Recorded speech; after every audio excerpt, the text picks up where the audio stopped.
Hello, ladies, gentlemen, and otherwise. I'm Lamar Haven. Welcome back to Remember 11, the Age of Infinity. As you can see, we've been having a heated discussion in chat about whether or not I should have had sex with the person who's potentially trying to kill me. And, of course, the very, very, very good question of, where the fuck is the staff in a psychiatric facility? Excuse me, game. That is not what I meant for you to do. Thank you. So, when last we left our heroes, our hero, in this case, everybody was in different clothing because they decided to add different clothing to characters in... What? Wait, hold on a second. Where'd it go? Thank you. There was a cap that was supposed to be on my water bottle that was missing, and you don't do stuff near electronics without putting a cap on your water. Because that's dumb. Anyway, everybody's in their pajamas, and except it's me. Anyway, we're moving on. I keep getting surprised by that outfit of hers. Keeps distracting me. Anyway, Uni suddenly proposed this plan to the rest of us when we were gathered in the living area. Exercise? You mean you want us to do those radio aerobics? No, I meant we should go out and play together. Play? Yep, that's right. Play. Breathing in the fresh air, bathing in the sunlight, playing in the snow. Hold on a second, I just realized something. It's hard for me to think of Uni as young as he is in almost any other scenario until this scene came about. Look how much shorter he is than everybody else. It's kind of adorable. So, you know, all of a sudden, holy crap, Uni is like 11. Or, yeah, he's like 11. It's like, oh, that actually might be possible. The clothing that Kogoro never saw. Exactly. Kogoro never saw all these different outfits. That's better than staying locked in these stuffy rooms all the time, right? It's not good for your mind or body, you know? Uni, are you serious about this? Yes, of course. I've kind of lost Uni's voice a little bit. Yeah, of course. There we go. That's a little bit better. Neither Hattori nor Itsumi were making any attempt to hide their uncertainty. Even I wasn't without my doubts. Yesterday I was almost killed during the power outage. I didn't know whether the culprit was in the room right now, or whether they were hiding somewhere unknown to me. Whichever it was, it didn't change the fact that I wasn't in the mood to play. Or is it a bad idea after all? Uni's face fell as he looked at us anxiously. Uni, you're so tiny! I know, isn't he? Although it would have been easy to turn him down, seeing that lonely expression on his face had weakened my will to object. While hesitating over how to answer... Yeah, sounds interesting enough. Well, so why don't we? Hattori raised her head and declared her approval. Yes. Oh, sorry. Yes, everyone needs a change of atmosphere once in a while. Unexpectedly, Itsumi agreed as well. How about you, Starro? Are you going to lock yourself in your room and play by yourself? Excuse me, there's a child in the room. Hattori laughed teasingly as she provoked me, causing me to answer without thinking. Fine by me. I just have to come along, right? Yeah, right, it's decided. Uni gave me a thumbs up. Certainly it'd be better for me if we were all gathered together, rather than separate. And besides, the visibility outside was good. Even if there were a suspicious person out there, there wouldn't be anywhere to hide. I didn't have any particular regrets about agreeing. So what did you want to play, Uni-kun? Let's see. Actually, I hadn't come up with anything specific in advance. Hey Star, you have any ideas? Ideas, huh? Thought to myself. In this situation, the most ideal activity would be... snowboarding! We don't have snowboards, and the tallest hill is like 3 feet tall. So why don't we play basketball, because we have an actual basketball court? Also, we all have an advantage on Uni because he's short. Hey, how about basketball? Isn't there a court to the east of the building? There isn't really anything I can think of stopping us from using it. Now there's a good idea. Basketball's my specialty after all.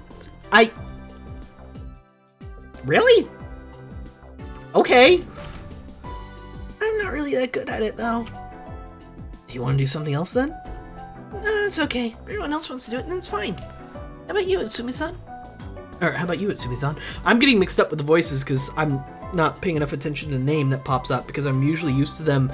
Usually it's a one-on-one conversation, so I look to see if the person's talking, if their mouth is moving, and if it isn't, then I'm assuming it's the character that I'm playing as speaking. Joke's on you, Uni's on your team. Damn it! Let's go play in the snow with our potential stabbers! Well, I don't mind doing that, but I wonder if we even have a ball here. Even if we do have a court without a ball, then it isn't even worth mentioning, right? Well, that's certainly true. It's fine, don't worry about it. I think there's a ball down in the storeroom.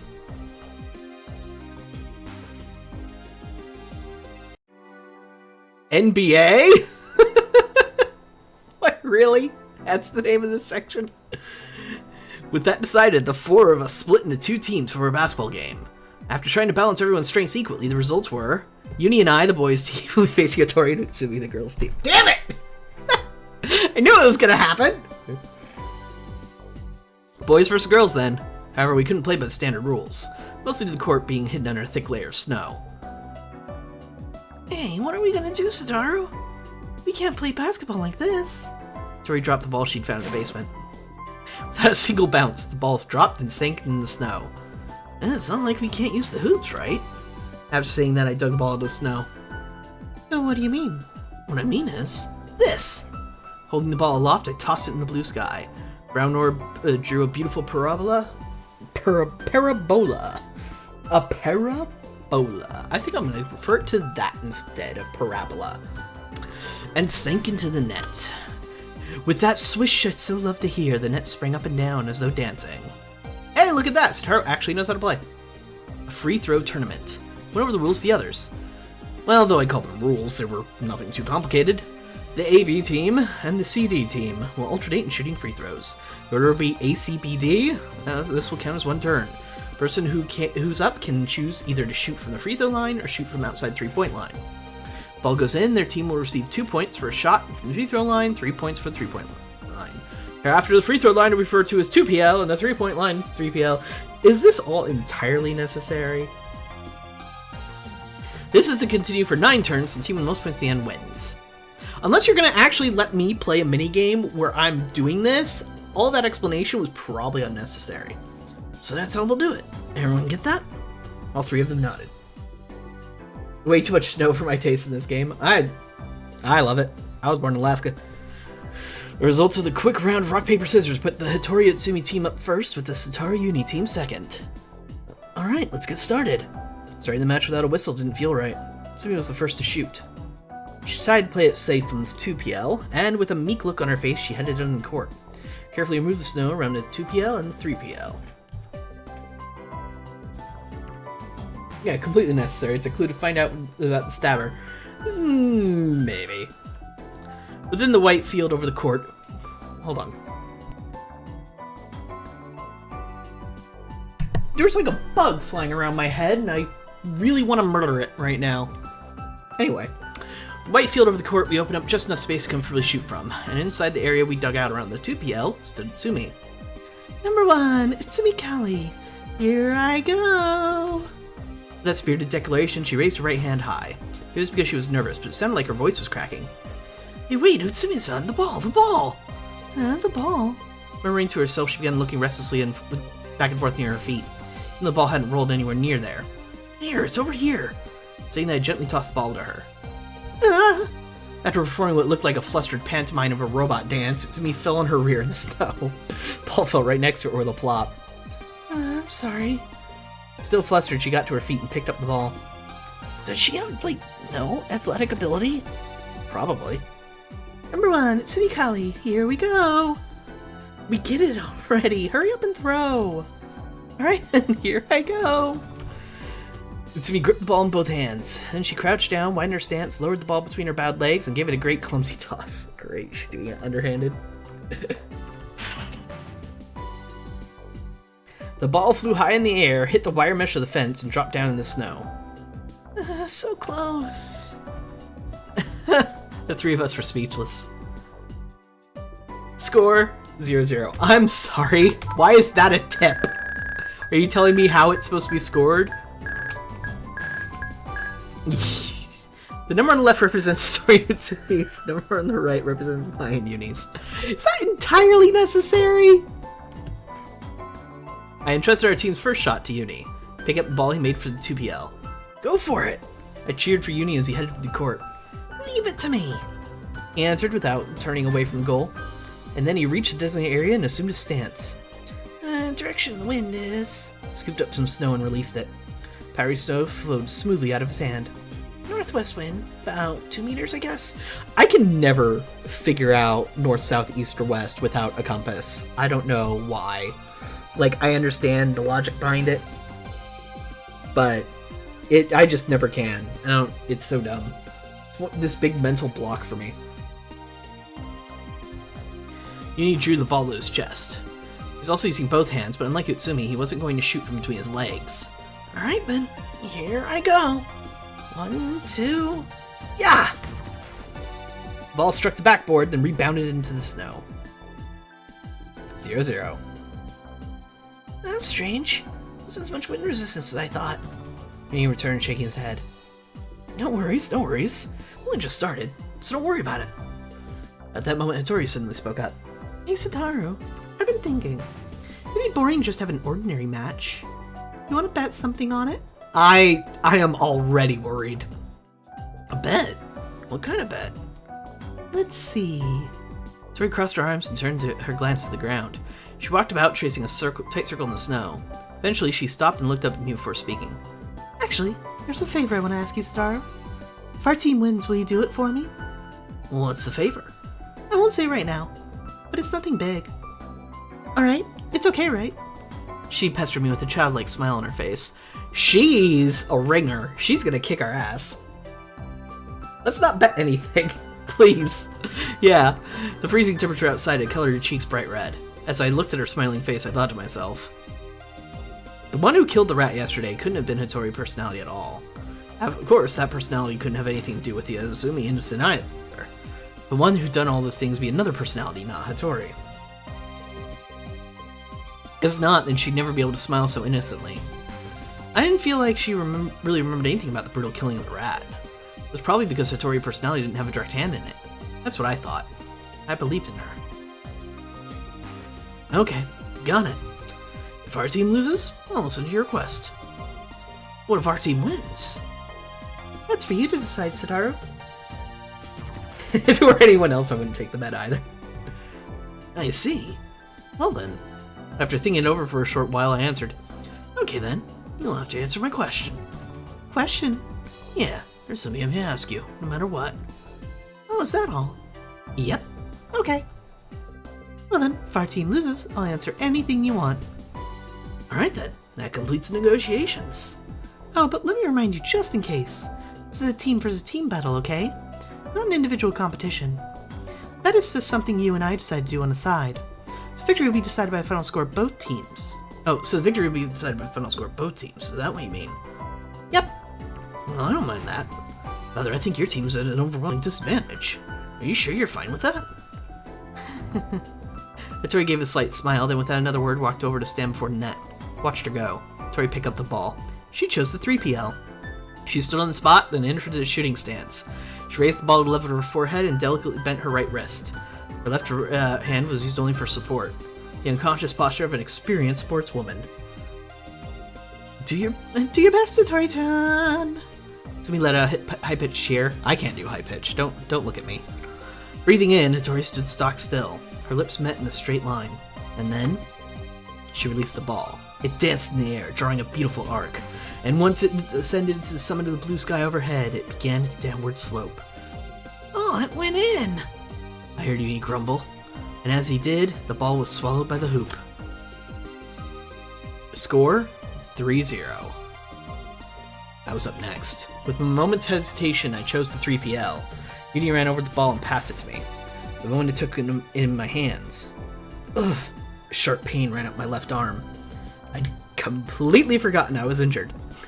Holding the ball, I gently rubbed on the wound as I stood before the 3PL. The cleared out space was small, and I managed to dribble the ball a few times. I shifted in a shooting stance. I took aim, breathed in deeply. In, then out. Satoru, it's okay! I'm right here with you! Don't go in for sure! Believe in yourself! Don't be nervous! Relax, relax! You're making it worse! If Utsumi and Hattori planned this bet, and Utsumi just pretended to suck, aren't we actually fucked? Oh, entirely! I consider that option too. Don't let your shoulders tense up. Here, the direction of the wind is from northwest, southeast. Uni! Please be quiet. Once again, I concentrated. Confirming the position of both my feet, I took a firm step on the court. Held the ball overhead and supported it with my left hand. The fingertips trembled a little from the pain. Somehow enduring it, I narrowed my aim. Holding my breath, I concentrated my nerves into my right arm and I released the ball. With the spin I put on it, it rebounded off the backboard just as planned. The shot sank in it as though drawn by the net, sending it swaying. Yeah, it went in, it went in! Nice shot, Yukido-senpai! That's amazing, Yukido-kun! Hattori alone stared at me without saying anything, while chewing regretfully on her thumbnail. Score? 3-3. After that, the game went on like that. We alternated between offense and defense, now gaining, now falling behind. Second round, Tsumi 0, Uni 0, Hattori 2, me 0. 5-3. Third round, Utsumi 0, Uni 2, Hattori 2, me 3.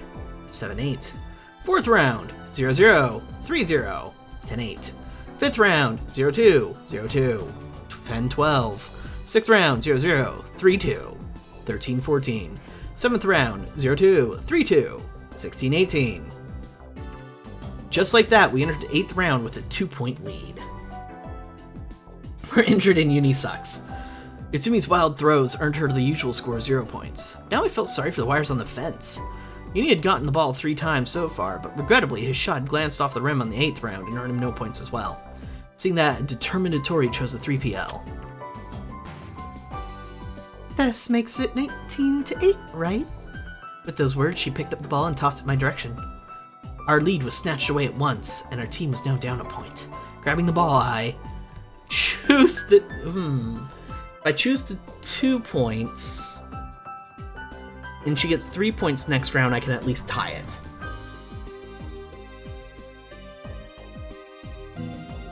Went with safe choice to the 2PL. I stood at the line and studied my breathing. Taking aim, I let the shot go. The net shook. However, it wasn't shaking from the inside, but the outside. The ball grazed the net and hit the rear support brace. Damn, a little too weak, huh? Muttering, I snuck a look over at Hattori. She had a triumphant grin on her face. Score, 19-18. This brought us to the final round. Utsumi was up. This time for sure. This time for sure. Do it. Do it, Kali. Encouraging herself, she headed for the 2PL. Standing in place, she once again spread out her legs as though preparing to lay an egg. Number 33, Utsumi Kali, here I go.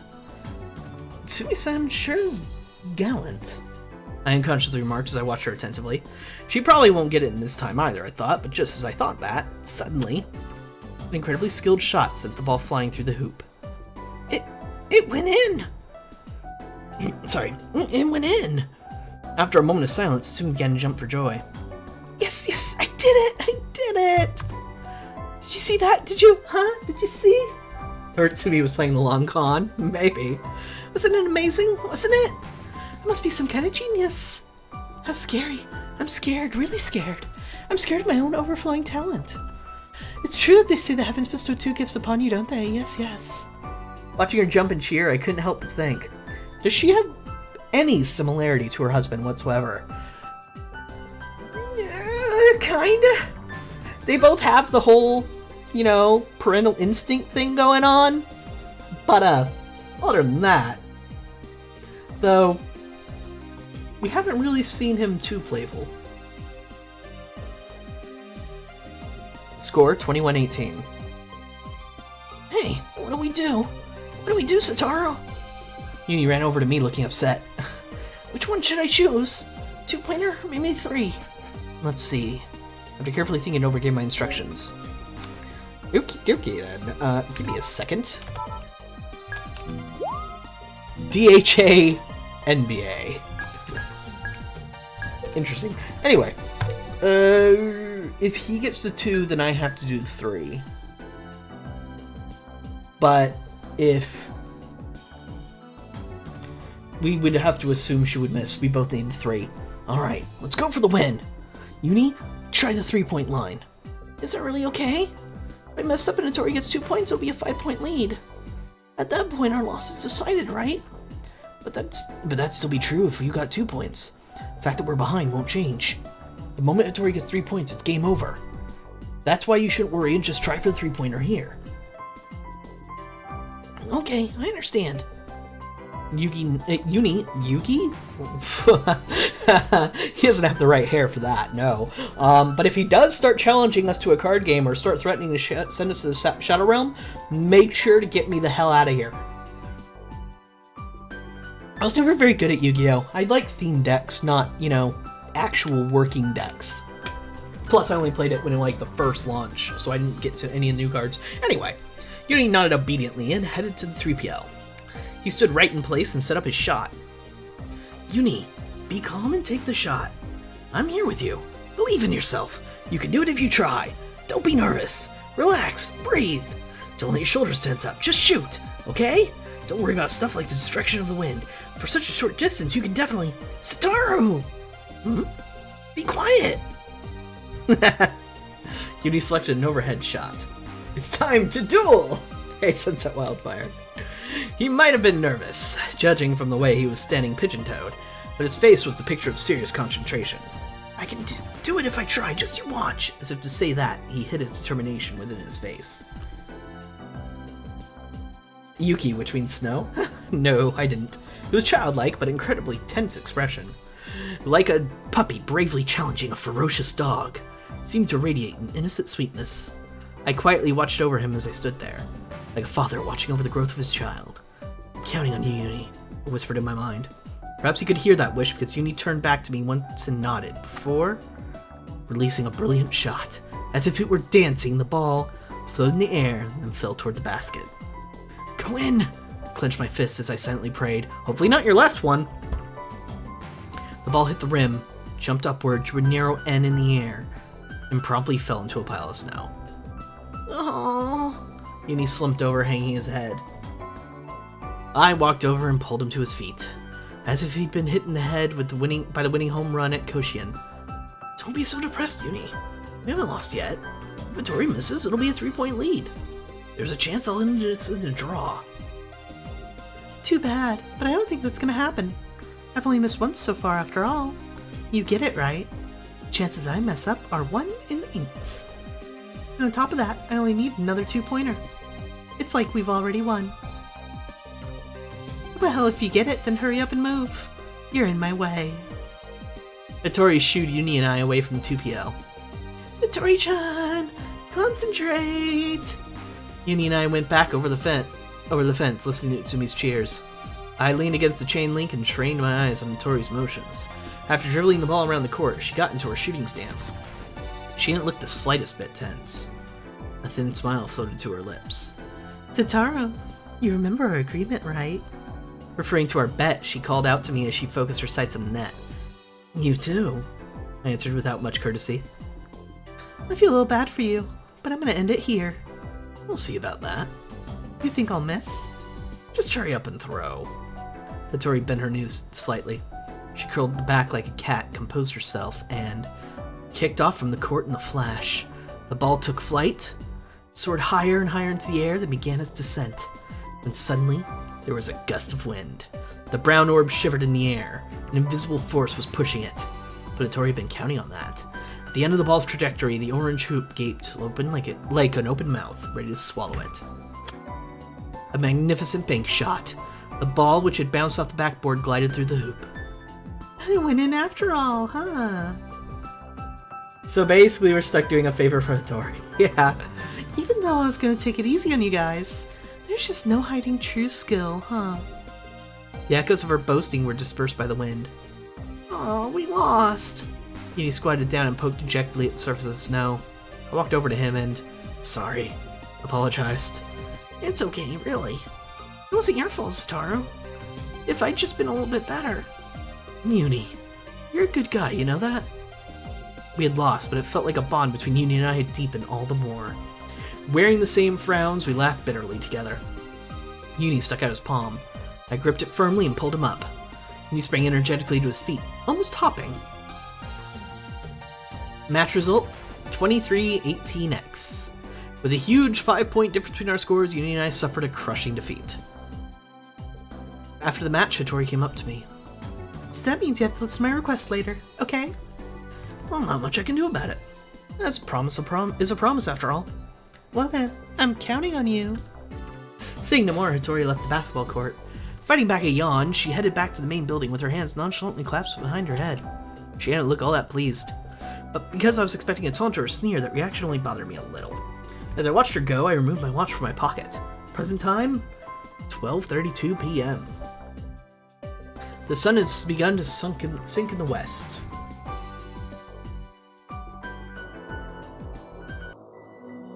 Uni and I went back to storeroom and put away the basketball. Alright, this should be okay. At any rate, I'm pretty tired now. I'm hungry too. And he clutched his stomach as he headed back upstairs. I followed after him. However, right at that moment, something glittered in the corner of the room. I stopped and turned my eyes toward the light. What's wrong, Satoru? No, it's nothing. You go on ahead. Uni seemed a little hesitant, but okay, got it. With that, he disappeared upstairs. As I watched him go, I returned my focus to the corner of the storeroom. Something was there, hidden in the shadow cast by a pile of boxes. I moved the boxes and knelt down on the floor.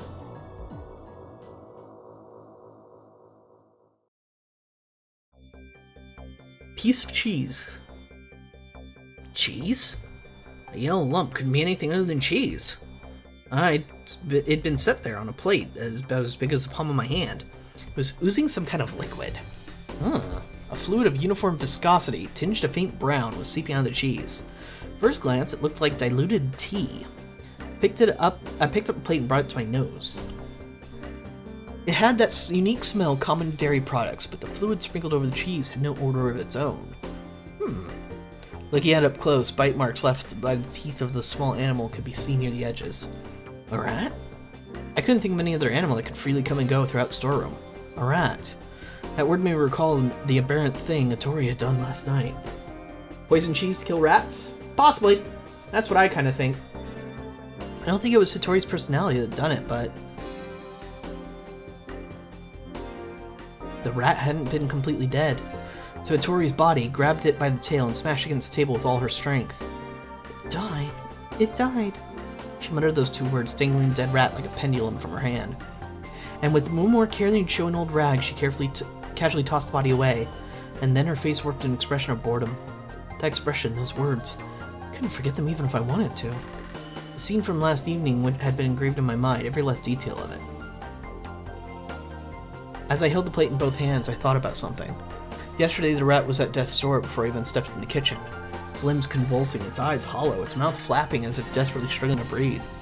The anguish it underwent gave the impression that it had been poisoned. In other words, it seems that Hattori's body, sometime before dealing with the finishing blow, had given the rat something harmful. Now in my hands, I had a piece of cheese saturated with some unknown liquid. One of the corners bore clear bite marks of the jaws of the small animal. I didn't even have to think about the rest. So this is where he gets the idea that he could be poisoned at any moment. Making sure nobody saw me, I secretly carried the plate to my room. I put it down on the desk and began to wander aimlessly. Alright, so I'd gotten it here, but now I didn't know what to do with it. I'm not even sure what kind of liquid on the cheese really is poison or not.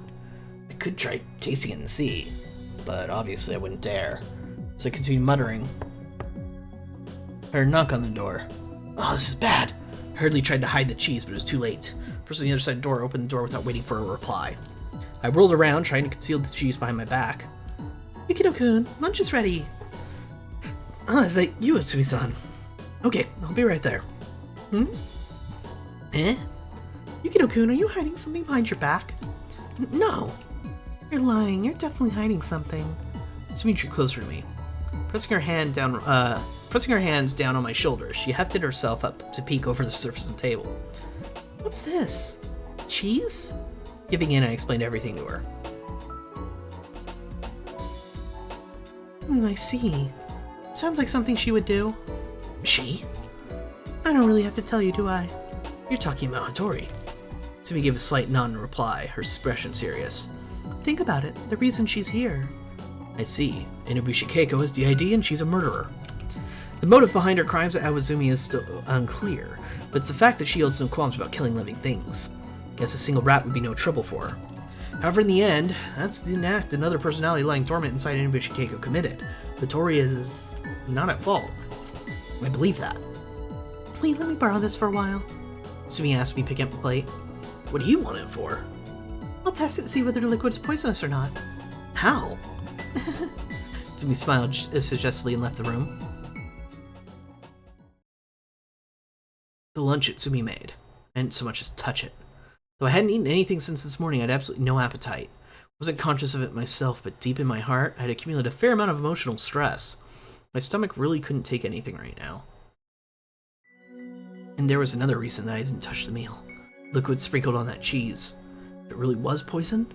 And if the one who gave it to the rat and the killer who's after me were one and the same? I don't really want to think about it, but as they say, better safe than sorry.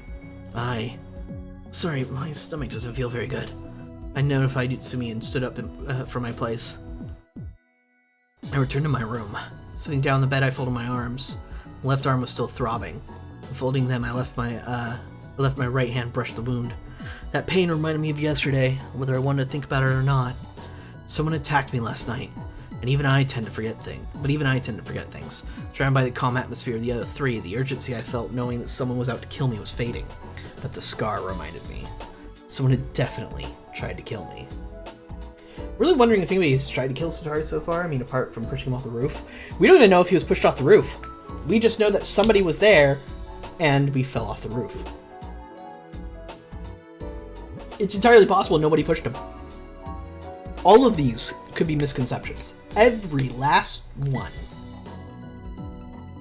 And that's the beauty of it. Because if we're doubting ourselves and the characters might be doubting themselves a little bit, it just adds so much insanity. And it's wonderful. And I'll bet the culprit still hasn't given up yet. I'm sure whoever it is just waiting for their next opportunity. Knowing that, it's impossible for me to just stand around here. In order to uncover the truth, I left the room.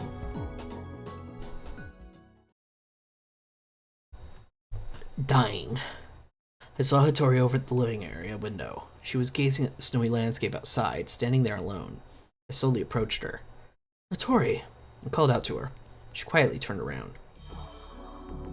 What's up? Naive answer. With pure transparent eyes, she looked at me. Couldn't feel the slightest hostility or wariness from her. Face to face with such a defenseless woman. Just what could I say? Are you the one trying to kill me? Like I could ask her that. For now, I decided not to. I decided to ask about the rat. Do you remember last night? Last night? About the rat? What about it? An unexpectedly quick reply. Caught by surprise, I was left bewildered by for a brief moment. Are you the one who killed it? I finally brought myself to say it. Yeah. You saw too, right? I smashed against the edge of the table. How could she say that with a straight face? Maybe right now she's... Are you really Hattori? I asked her, studying her expression. Sorry, wow, my voice disappeared for a second there. Why are you asking me something like that? Do I look like someone else? Then you're Hattori right now, after all. Yes, I'm Suzukage Hattori right now. I was Suzukage Hattori before, too. And I'll be Suzukage Hattori in the future. Forever and ever, until the day I die.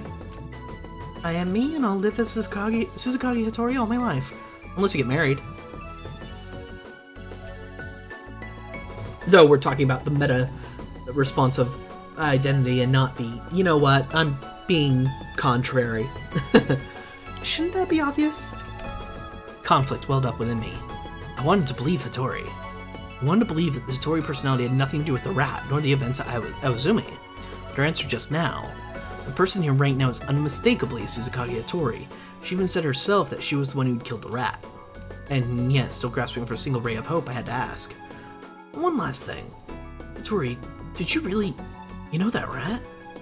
God, you're so stubborn. Why do you keep asking me that? Are you trying to make me feel bad about it or something? It was just a rat. I don't know why you're making such a big deal out of it. Just a rat. Don't you feel sorry for it? Sorry for it? Why? I have no idea what you're talking about.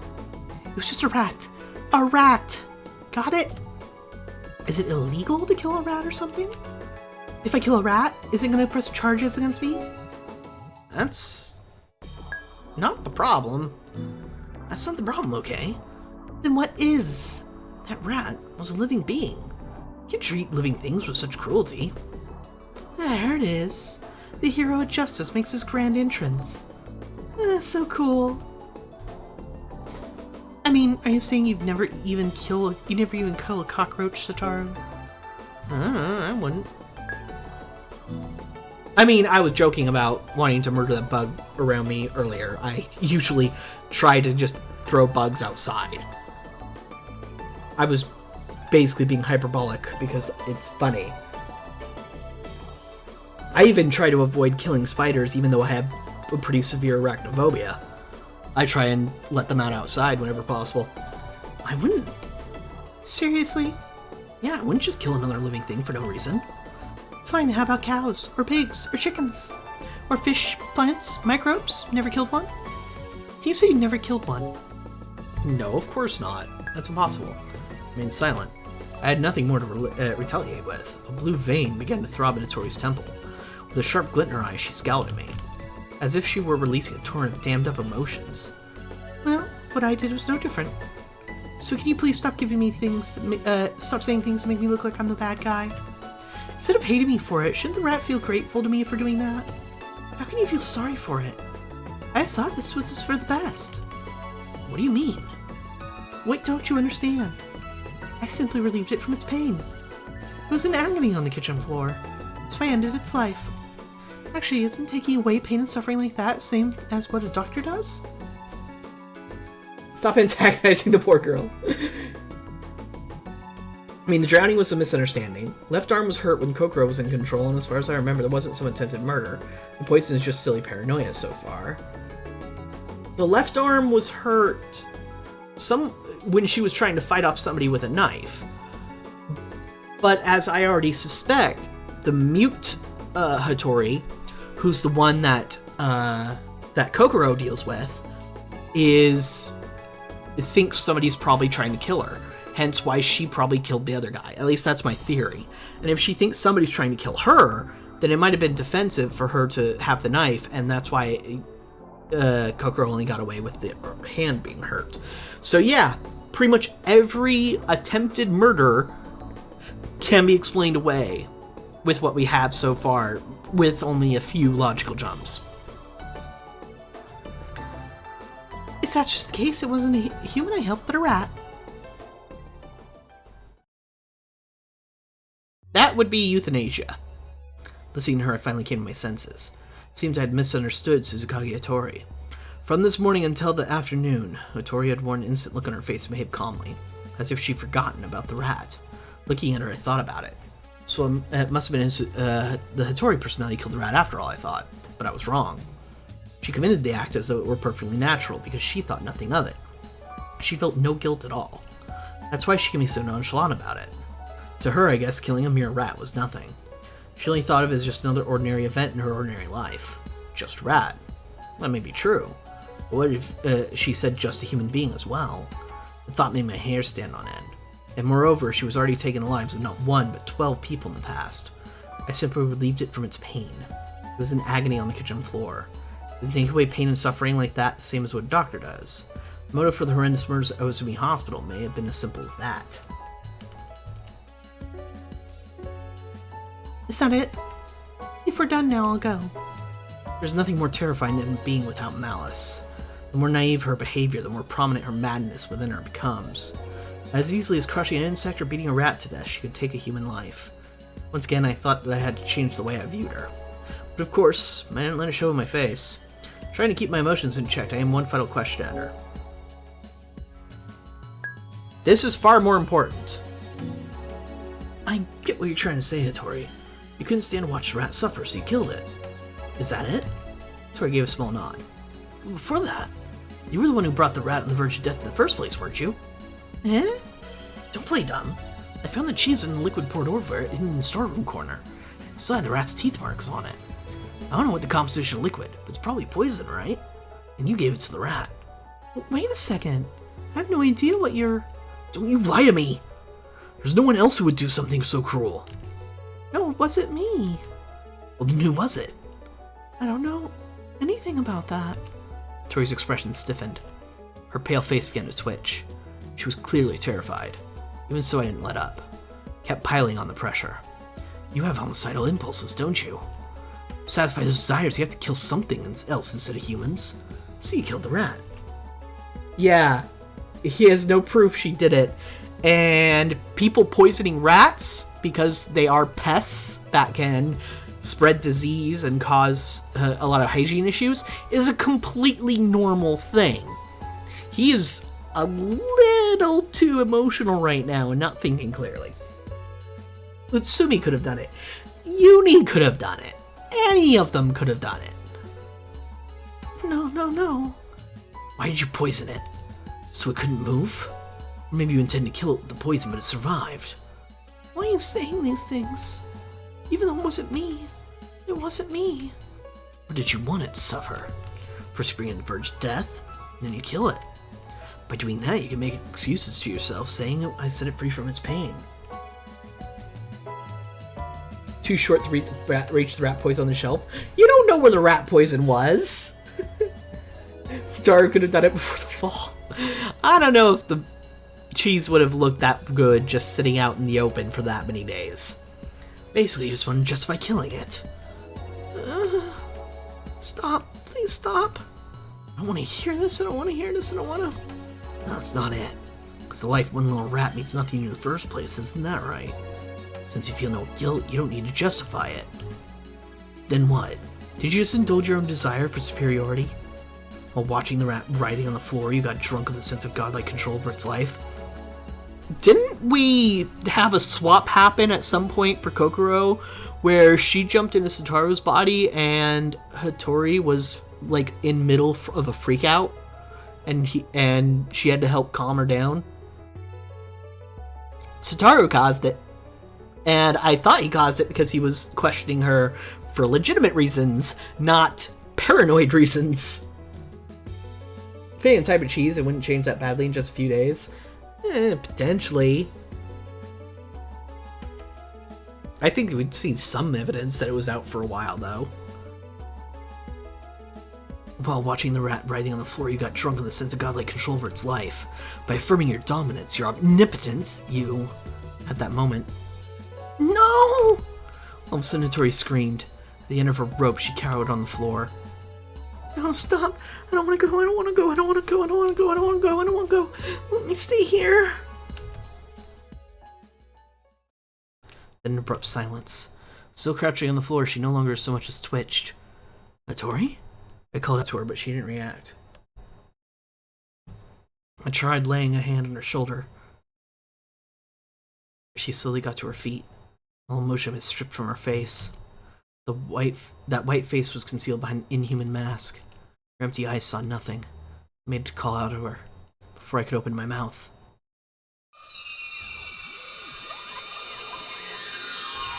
Did he just trigger a body swap? By causing her to swap?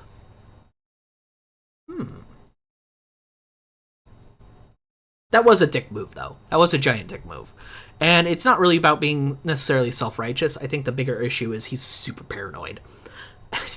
Understandable. From his perspective, people have attempted to kill him 4 times now. And that's a bit scary. A transfer. I was holding Uni's small body in my arms. We were up on the top bunk. Uni and I were practically glued to each other, our faces too close for comfort. I tore away from him in a panic. Something fell out of bed with a soft thud. It was a scorched teddy bear. It had fallen between me and Uni. I picked it up and stared at it. The teddy bear was missing an ear. Judging from the soot all over its body, it looked as though it's been through a fire. A fire. I instantly thought of the Crash Flight 18. Still holding the teddy bear, I jumped down from the bed. And he climbed down a ladder after me. Well, it's like you calmed down, he said. I didn't know what he was referring to. I didn't know, but I guessed he was probably directed at Kokoro. Just seconds ago, Kokoro's consciousness was in this body. Uni's words meant that while ago, Kokoro was not calm. Oh well, I'll ask about that later. First of all, I told him I'm Satoru right now, so he wouldn't mistake me for her again. And Uni... Is that so? With that curt reply, he sat down on a log chair at the table. Holding Teddy Bear to my bosom, I sat down across from him. I hate that word. For some reason, it just never sits right with me. It either sounds too dorky, or it just sounds like you're attempting way too hard to not say boobs, or breasts, or something. It's like it's like I was back in, like, junior high when I would absolutely refuse to say even damn. I would say so many things around the word, and I would never say that word. And it was like, you can get over yourself a little bit, kid. It's okay. Anyway. So then, Sadaru. Wait. Wait. Can you give me 3 minutes? What? Why? Come on, please. Just be quiet for 3 minutes. Yes, sir. Uni made a mocking salute. Why did I have to silence Uni? Thing is, I now understood that the time right after the transfer is incredibly precious. A precious busy time.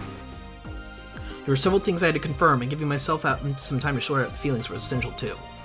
If new information came rushing at me before I could relax, I'd panic. That's why I told him to keep quiet. Now then, time to get my thoughts in order. Starting with my feelings.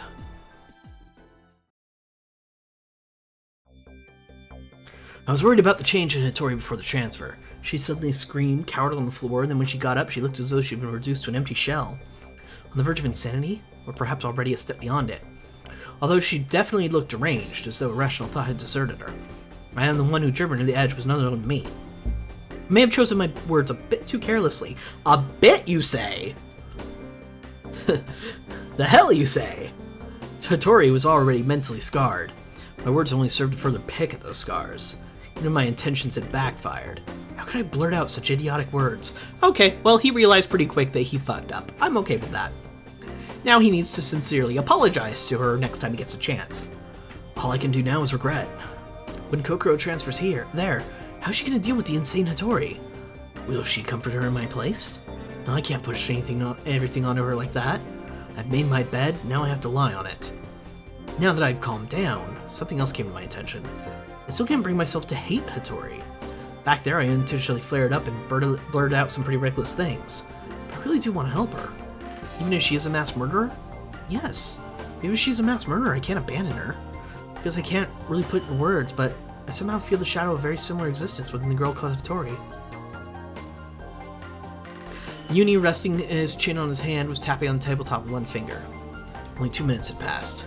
The remaining minute, I need to take care of things that I can only do here in the shelter cabin.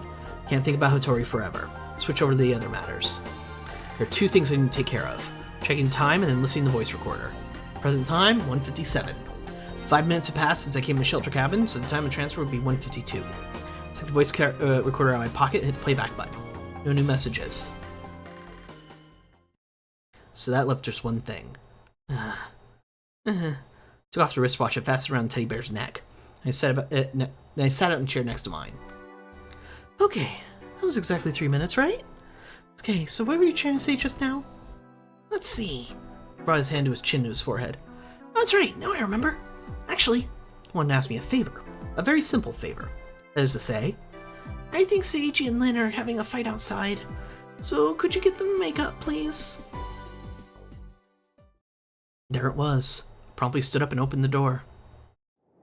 Mogi was sitting right in front of the cabin, his back to me. Lin was laying in the snowfield, her arms and legs outstretched. Come on, Maizumi-san. Why don't you get up already? Shut up, musclehead! Oh, good grief. If you lie down in a place like this, you're gonna develop spots all over. Are you okay with that? It's none of your damn business. I'm still young, so I don't care. Oh, now you're just bluffing. Uh-huh. What did you say just now? Are you saying I have the skin of an old hag? Honestly, nobody said that. I'm just saying the ultraviolet rays on the top of the mountain are a whole lot stronger than down at the base. Fine by me. I'm converting them with my photosynthesis, so leave me alone already. Definitely sounds like they're fighting, but as far as I could see, it didn't seem to be anything to worry about. This was about normal for them. That aside, something's bothering me. The weather. Freshly clear blue sky. Mount Akakura had been blessed with clear weather, just like Aosugi Island had. Still, the temperature was considerably lower up here. Shivering, I pulled the door shut.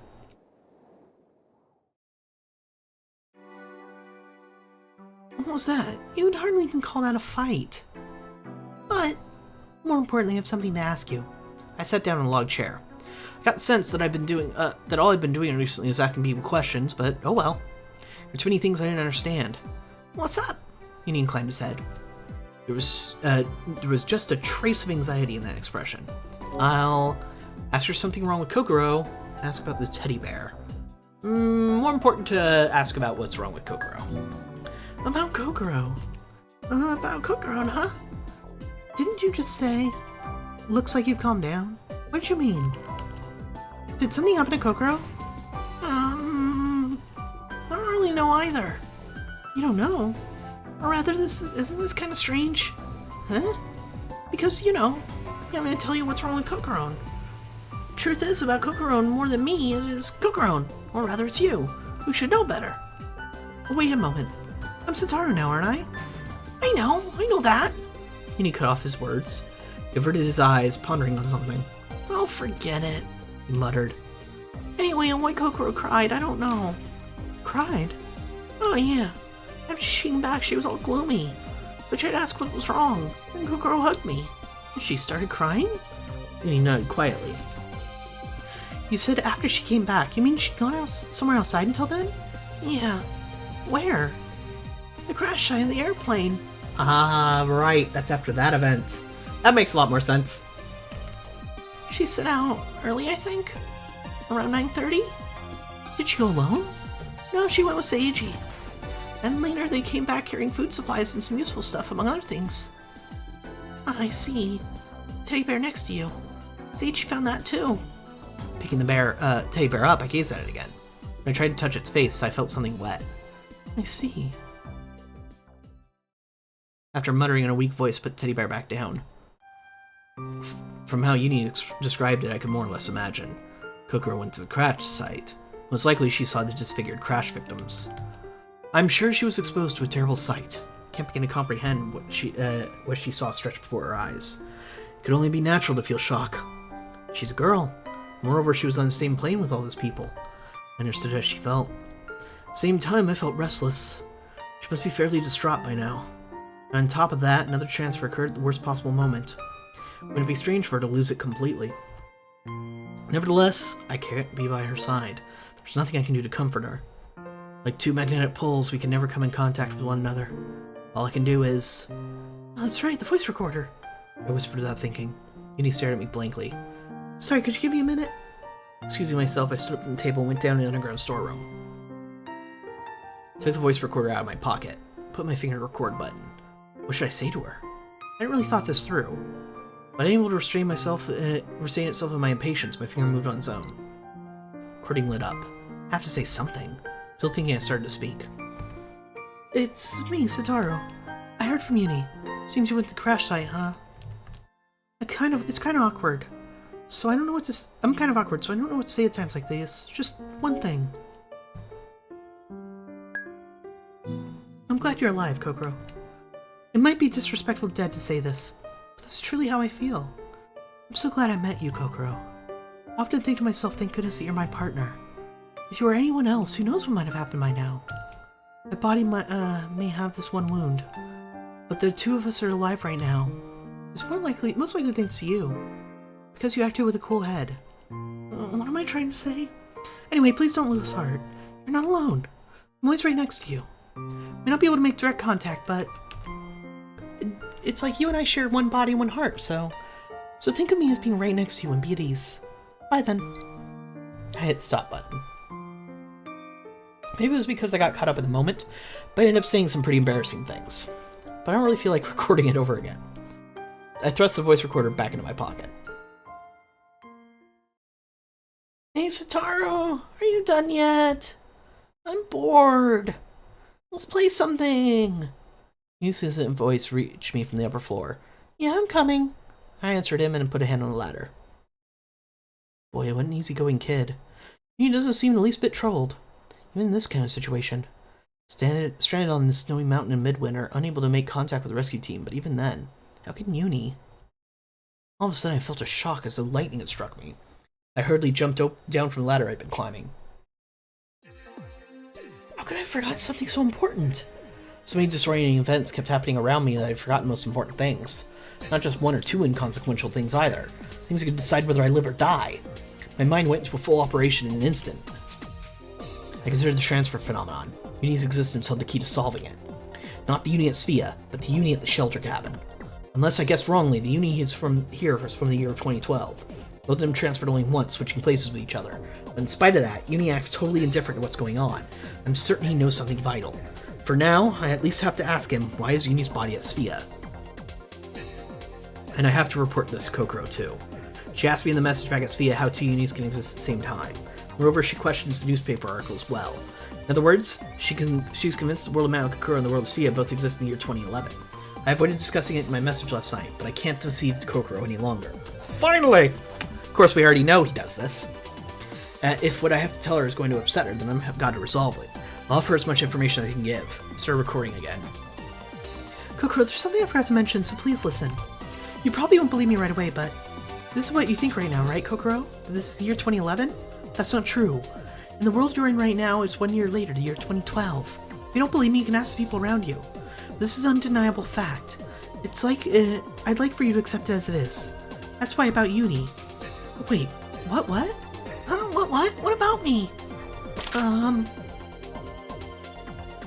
Fibber? Question mark? Without warning, Uni's head appeared from the hole in the ceiling. I jumped and dropped the voice recorder. I hurriedly picked it up. Right when I was in the middle of recording, pushed the stop button and shoved the VR in my pocket. Wasn't that a voice recorder just now? Were you recording something?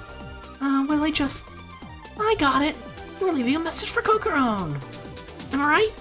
How's this kid so sharp? Because he's from the future! And various other explanations. However, I think it's time for our first break of the day, so get up, stretch, whatever you need to do, be able to keep watching comfortably. And I will be right back.